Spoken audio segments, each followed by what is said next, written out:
In a palace built from gold where power spoke louder than truth, a poor black cleaning lady's son stood silently among kings. He was mocked, laughed at, and humiliated for daring to claim the impossible. He said he could speak 9 languages. The Arab millionaire's laughter shook the walls, echoing through the hall like thunder. In a palace built from gold where power spoke louder than truth, a poor black cleaning lady's son stood silently among kings. The palace of Sheikh Karim glittered like a monument carved out of the sun itself. Marble walls rose high, reflecting golden light, and every chandelier that hung from the ceiling shone with thousands of crystals. It was a place of unimaginable wealth, where the powerful gathered to feast, discuss, and laugh at those beneath them. Servants hurried across the polished floors, carrying trays of dates, silver cups of Arabian coffee, and delicate pastries, while guards stood tall like statues at every entrance. To the guests inside, the palace was a playground of power. To the workers, it was a cage of silence. Among those workers was Aisha, a black cleaning lady. Her skin bore the marks of years of toil. Her hands were rough from scrubbing, and her clothes were simple and worn. She moved like a shadow across the glittering palace floors, invisible to the eyes of the rich men who dined above her labor. Yet by her side walked her son Malik, a boy of just 16. His clothes were plain, but his eyes burned with a light that could not be dimmed. He was different, and Aisha knew it. She had spent every coin she had to buy him second-hand books, teaching him that while their bodies might be trapped in servitude, their minds could still roam free.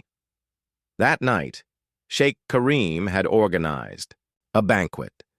Businessmen, diplomats, and millionaires from across the Arab world had gathered. Their voices carried through the hall in many languages: Arabic, French, English, Mandarin, blending into a music of wealth and power. Malik stood, silently in a corner, holding the mop his mother leaned on when she was tired, his ears soaking in every word. He understood them all. He was a silent observer, a boy surrounded by men who believed knowledge belonged only to the powerful. As laughter echoed across the room, Malik caught the attention of a man who sat on a velvet chair at the center of the hall. His name was Fahad al-Mansur, one of the wealthiest millionaires in the kingdom. Fahad was tall, with slick black hair, a neatly trimmed beard, and rings glittering on every finger. His suit was cut from the finest fabric, his watch a piece of art more expensive than Aisha would earn in her lifetime. He had built his reputation not just on his riches, but on his arrogance, for he carried the belief that money was the highest language of all. Fahad's eyes narrowed at Malik. "Who is this boy?" he demanded, his deep voice silencing the laughter around him. Aisha bowed low, her hands trembling. "Forgive us, sir. He is my son Malik. We do not mean to disturb your gathering." The guests chuckled. A cleaner's son in such a grand palace was a detail they would normally ignore, but Fahad's curiosity had turned him into entertainment. "Your son?" Fahad said, leaning forward. His lips curled into a mocking smile. "Tell me, boy, what do you do while your mother scrubs the dirt from our floors? Do you dream of one day holding a mop of your own?" The hall erupted in laughter. Malik felt the sting of their mockery, but instead of lowering his head, he raised it. His voice was calm, steady, and carried a weight that silenced their amusement. "No, sir. I learn." For a moment, the laughter faded. Then it returned, louder, harsher, echoing like cruel thunder against the marble walls. Fahad slapped his knee, his laughter booming. "You learn? And what exactly do you learn, boy? To scrub floors faster than your mother?" Malik did not flinch. His gaze was direct, his words sharp. "No, sir. I learn languages. I can speak 9. The silence that followed was heavier than stone. The chandeliers above seemed to stop glowing, the air itself pausing in disbelief. One of the guests choked on his coffee. Another murmured something to his neighbor. Then, as if struck by lightning, The hall burst into laughter again. But this time, the laughter carried a nervous edge, for the claim was not one easily dismissed. Fahad's smirk widened. 9 languages? You? A cleaner's son? You insult us with such lies. Tell me, which 9 tongues do you claim to master? Malik stood taller, his voice unwavering. Arabic, English, French, Spanish, Mandarin, Swahili, Urdu, German, and Russian. The guests shifted uncomfortably. Some whispered among themselves. A French ambassador raised an eyebrow. A Chinese diplomat straightened in his chair. Doubt and curiosity began to creep across the room. Fahad, however, was not ready to give up his mockery. He rose from his chair, his presence towering over the boy. Very well. If you are not a liar, prove it. Speak. The room fell into silence. The only sound was the soft crackle of the golden lanterns above. Malik's heart pounded in his chest, but his eyes remained steady. He took a breath and began to speak, in flawless French. His words flowed like poetry, smooth and confident. The French ambassador's eyes widened, his mouth opening in shock as he whispered, "Mon Dieu, c'est parfait." Before the whispers could spread, Malik shifted into Mandarin. His tones rose and fell with precision, each word spoken with the discipline of years of study. The Chinese delegate gasped, leaning forward in disbelief. Then came German, sharp and commanding, each syllable cutting the air like steel. Spanish followed, lyrical and smooth, carrying the rhythm of song. One by one, Malik poured out the languages like treasures spilling from a chest, each more dazzling than the last. By the time he returned to Arabic, the hall was no longer laughing. The men who once mocked him now sat in silence, their eyes wide, their arrogance crumbling before a boy who had nothing but the power of his mind. The chandeliers above seemed brighter, the marble floor reflecting a truth they could no longer deny. Aisha's hands trembled as tears filled her eyes. She had always known her son was special, but to see the powerful silenced by his brilliance was a dream she never dared to imagine. Malik stood in the center of the hall, not as a servant's son, but as a young man who demanded respect with every word he spoke. But Fahad's pride would not allow him to surrender. His face burned with humiliation, his laughter gone, replaced by fury. "You may know words, boy," he said, his voice sharp, "but languages alone do not make you a man of power. Do you think mimicking foreigners makes you equal to us?" Malik met his gaze without fear. "No, sir," he said softly, "but it makes me impossible to ignore." The words sliced through the hall, leaving silence in their wake. The guests exchanged glances.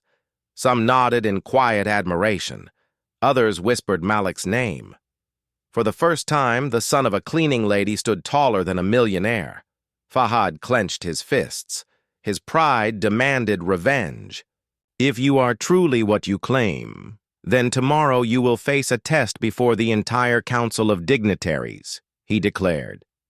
"If you succeed, I will acknowledge your gift. But if you fail, you and your mother will be thrown out of this palace forever." Gasps filled the room. The challenge was no longer a game. It was a battle of honor. Malik did not hesitate. "I accept," he said. As the guests murmured in shock, Aisha clutched her son's arm, her voice trembling. "Malik, you don't have to," but he placed a hand over hers, his eyes steady. "Mother, I must." They walked out of the hall together, the laughter of the wealthy replaced by whispers of awe. Yet as Malik stepped into the cold desert, night, he knew tomorrow would not be about languages alone. It would be about survival, dignity, and proving that greatness could rise from the lowest of places. He had faced laughter tonight, but tomorrow he would face something far more dangerous, the pride of powerful men. And in the shadows of the palace, Fahad's eyes followed him, burning with a promise.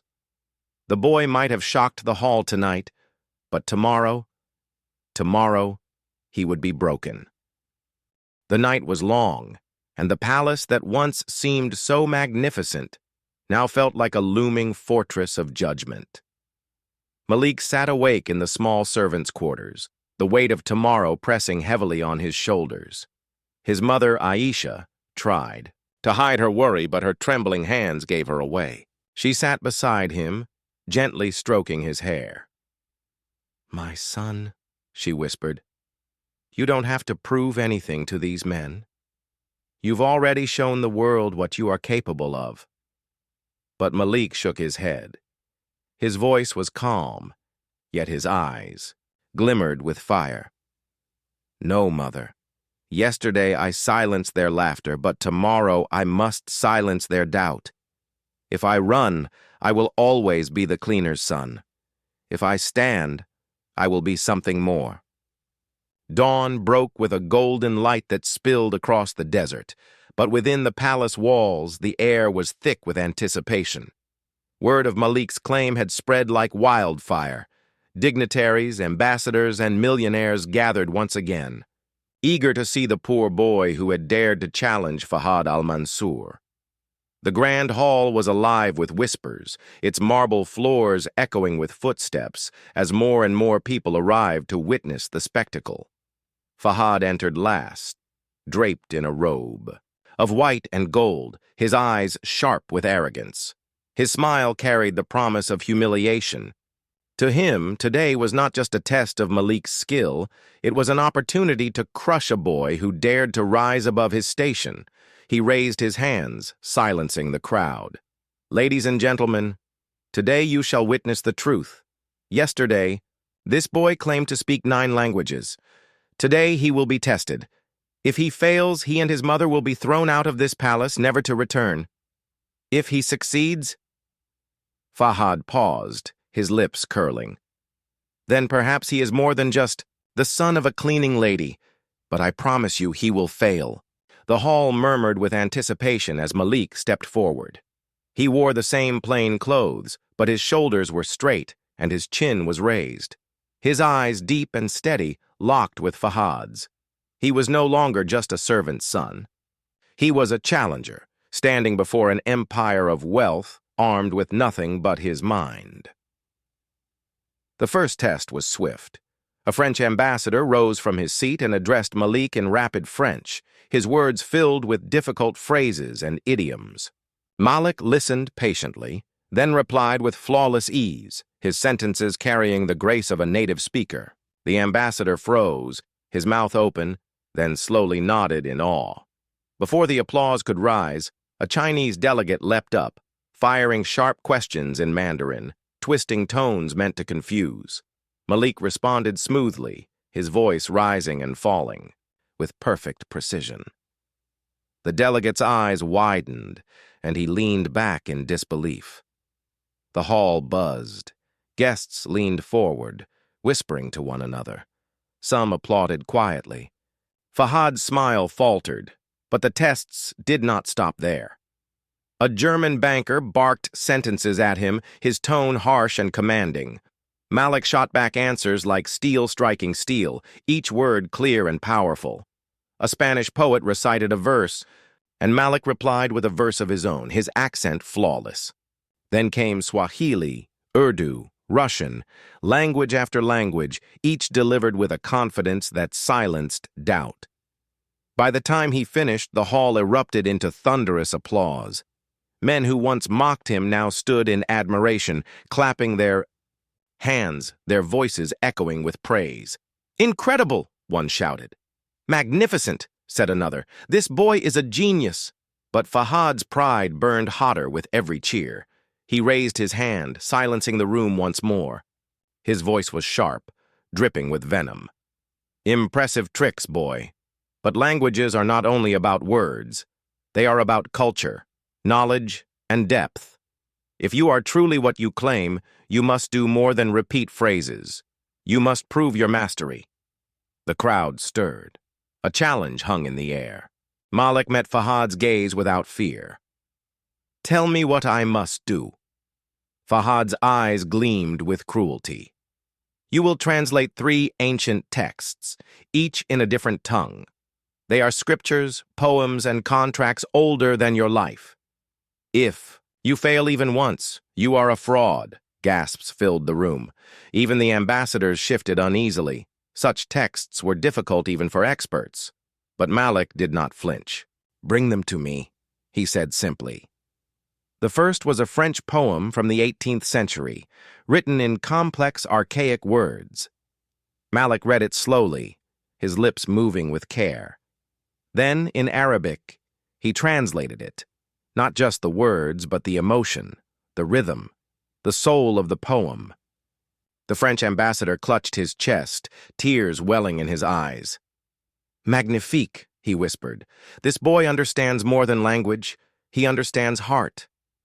The second was a Chinese philosophical text, filled with metaphors and riddles. Malik's eyes scanned the page, then he translated, his voice carrying wisdom beyond his years. The Chinese delegate stood, clapping with genuine respect. "He does not just know Mandarin, he knows meaning. He knows truth." Fahad's jaw tightened. Sweat beaded his forehead. One final test remained. He pulled out an ancient contract written in German, filled with legal terms that even professionals struggled with. He tossed it at Malik's feet. "Translate this. Let us see if your tongue can save you now." Malik bent down, picked up the paper, and began to read. His eyes moved quickly, his lips forming silent words. Then, slowly, he began to translate. His voice was steady, his tone confident. He unraveled each line with precision, his translation clear and perfect. The German banker's eyes widened, then he stood abruptly, slamming his hand on the table. "This boy is no fraud. He is a genius beyond measure." The hall erupted in thunderous applause. Guests rose to their feet, clapping, cheering, some even shouting Malik's name. Aisha wept openly, her tears flowing freely. She had always known her son was gifted, but now the world knew it too. Fahad, however, stood frozen, his pride shattered.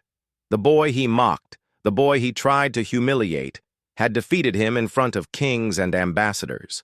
His face burned with shame. His fists clenched so tightly his rings cut into his skin. Malik turned to him, his voice calm but firm.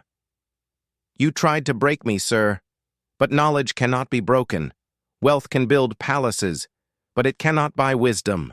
You thought I was nothing because my mother scrubs your floors, but today I have shown you greatness is not inherited, it is earned." The crowd roared in approval, their cheers echoing through the golden hall.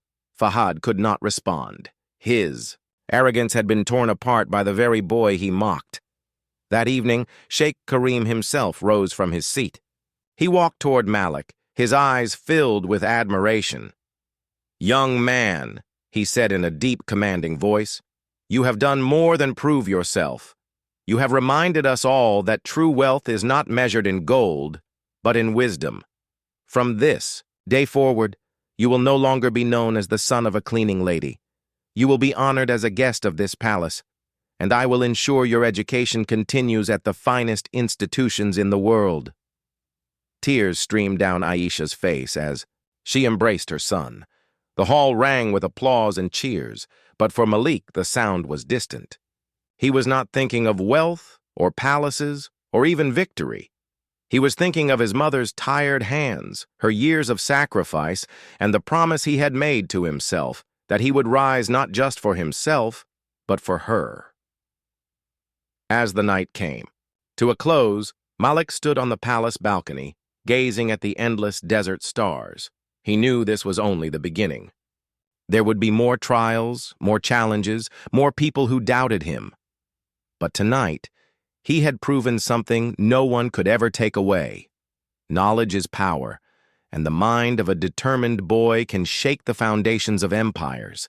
And somewhere, in the shadows of the palace, Fahad watched, his heart burning with rage. Malik had won today, but Fahad's pride would never forgive him. This was not the end. It was only the beginning of a war between arrogance and truth. But for now, Under the desert sky, Malik stood tall, not as a servant's son, but as a young man who had spoken with the voice of 9 worlds and silenced the laughter of kings.